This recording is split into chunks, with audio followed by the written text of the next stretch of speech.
இன்றைய பதிலுரை பாடல் திருப்பாடல் 122. எண்கள் 1, 2, 3, 4, 5. பல்லவி.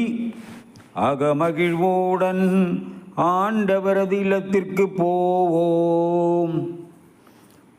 ஆண்டவரது இல்லத்திற்கு போவோம் என்ற அழைப்பை நான் கேட்டபோது அகமகிழ்ந்தேன்.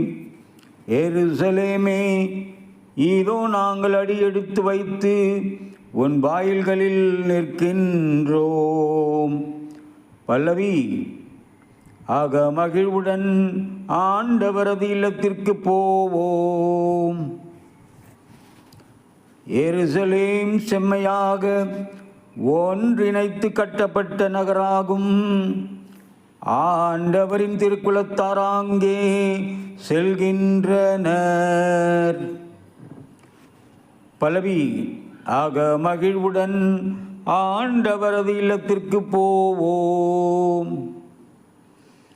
இஸ்ராயேல் மக்களுக்கு இட்ட கட்டளைகளுக்கு இணங்க ஆண்டவரது பெயருக்கு அவர்கள் நன்றி செலுத்த செல்வார்கள். ஆங்கே நீதி வழங்க அரியணைகள் இருக்கின்றன.